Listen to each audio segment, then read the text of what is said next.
Joining us now to review some of the headlines of today's newspapers from around the world is the great Malabite Arise News analyst, Emmanuel Efeni. Good morning, Emmanuel. Good morning, Ruben. Good morning, Ayo. Good morning, Rufa. Yes, we'll start the review with this day, Nigeria's newspaper of record. The lead story, Chicago State University confirms Tinubu attended institution, graduated in 1979, tells CBS.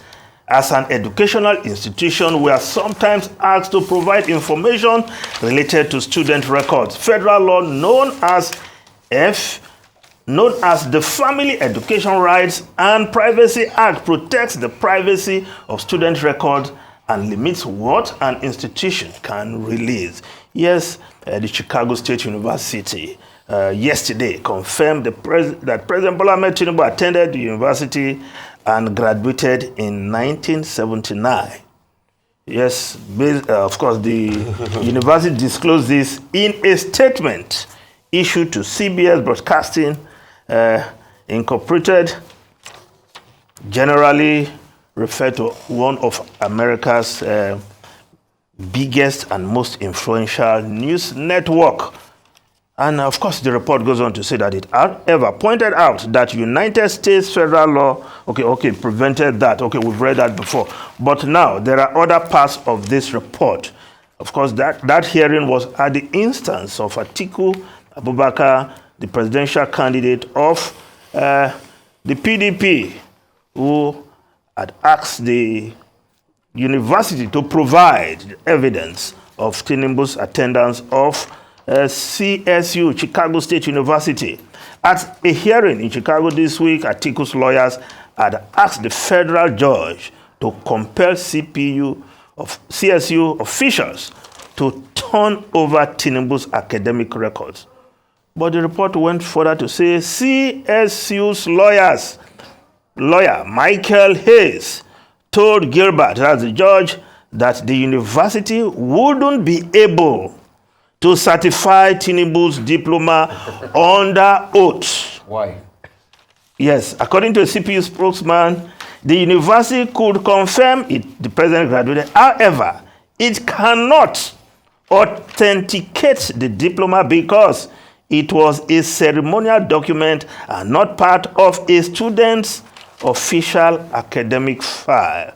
Well, I'm sure there's still a lot of head scratching to be done in this report. But Ruben, you always draw our attention to the Constitution and the requirement to be a governor or a president, school cert.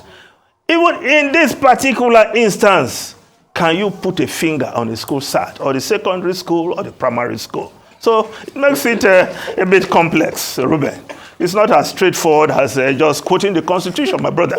Now, let me just move over to other stories, also in the front page of this newspaper. President, I will permanently change Nigeria's narrative of poverty insecurity. Vows to work hard with purpose, determination, dedication.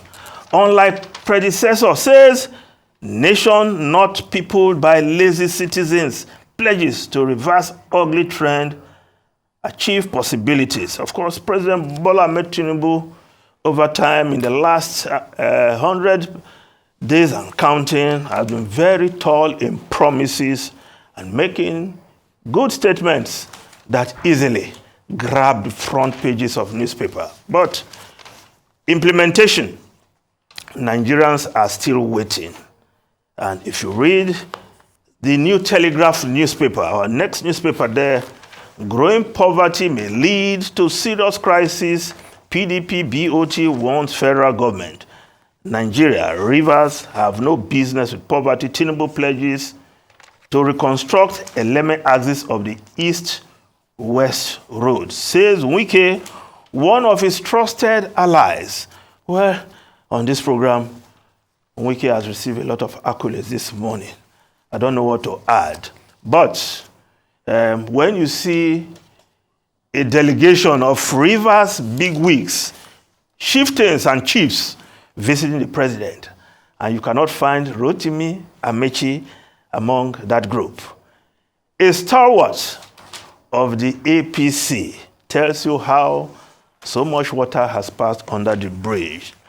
Now, if we just look at the next newspaper, the Punch newspaper, Rufai, you're complaining about Nigeria's debt. Yes, Nigeria's debt jumps by 75% in 3 months, hit 87 trillion naira. How CBN loans to federal government, new debt, promissory note, raised public debt by 37 trillion naira between April and June. Tinubu's reform will improve debt sustainability. DMO assures Nigerians as latest figure overshoots agency projection by 10 trillion naira. Now, the other newspaper there, yes, let's look at the leadership newspaper. The leadership newspaper, why Nigerians are still crying. 2 weeks after 180 billion naira palliatives, hardship persists in states. Governors foot drag as residents question distribution processes. Senate carpets NLC over alleged 100 million naira palliative to legislators. Well, we've asked, what did you get? What was the content of that special mail prayers sent to your mailboxes? The euphemism for what many Nigerians know. Now, the Business Day newspaper, AFDB's $250 million grant to light up rural Nigeria. Now, Nigeria off-grid renewable energy space could see a cash rain, as Minister of Power says the African Development Bank has confirmed its readiness to disburse a previously approved $250 million electrification fund for rural electrification. My worry here is that the last time monies were budgeted for rural electrification, it was stories probe of how money was spent, no results that we got in this country. If $250 million coming for rural electrification, we want to see the modalities, the projects of how this money will be judiciously employed and deployed. Otherwise, we don't want to hear stories down the years, oh, how the money was spent, Senate Committee on Electrification, House of Rep Committee on Electrification, and they were pointing fingers at each other, including those who are even in the legislature. We have seen that happen in this country before. Now, the Vanguard newspaper, outrage as national power grid collapses twice in 6 hours. And, of course, looking like a familiar story, national grid collapse. But this time, it did not last long, but twice in a day, very worrisome. Now, the Daily Trust newspaper, 3 days to deadline, federal government yet to recover anchor borrowers' loan from farmers. Well, I hope those farmers whose crops were destroyed by flood last year will also be given some respite because in their own case, they can also declare force majeure of what happened to their crops. Now, the Nation newspaper, Defense Headquarters Police turn heat on oil thieves, economic saboteurs. 1 million liters of stolen crude seized in 1 week. IG. Others clamp down on firearms production. Now, the Guardian newspaper, sporty this Friday, the Guardian newspaper, sports stars made in Nigeria on loan to the world. Talking about Nigerian born, not Nigerian born, of course, foreign born Nigerian players who are playing for other countries. But I thought Guardian should look the other way around because there are many foreign born Nigerians these days, our super egos, peopled by what they call Oyinbo and, of course, Nigerian children born to Nigerians in foreign soil. And while other countries are benefiting from Nigerian-born kids, Nigeria is also benefiting from these kids born outside our shores. They are coming home to do Nigeria proud, whether in football, in basketball, in athletics, and in women's football, as we saw during the Women's World Cup, where the Leicester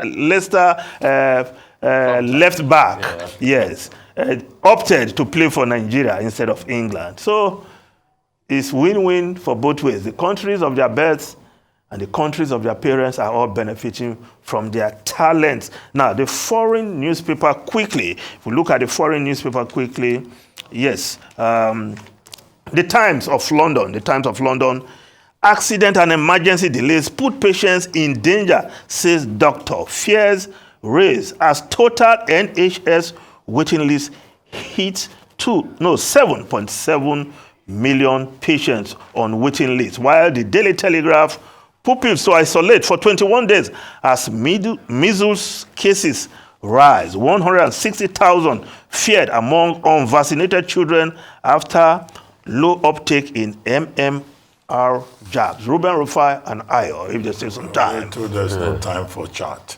But in any case, some of the issues you have raised, I keep insisting that this issue of certificate, nothing will come out of it. After all, the tribunal already ruled that, look, President Tinubu is a fit and proper person for that office, and that issues raised about his qualification or his citizenship are of no moment. But we still wait for the Supreme Court to pronounce on that. Except you can establish perjury. There's nothing there. Right. Once upon a time in this country, I think, was it the House of Reps or so, tried to take a second look at Section 131 to say, okay, you are a citizen of Nigeria by birth, you are 40 years old, and then the Constitution says in sub D that, you must have a school cert or its equivalent, or as INEC interprets it. They wanted to say you must have the minimum of a first degree. Do you know that that bill did not succeed? Yeah, even the Waste Commission considered the matter.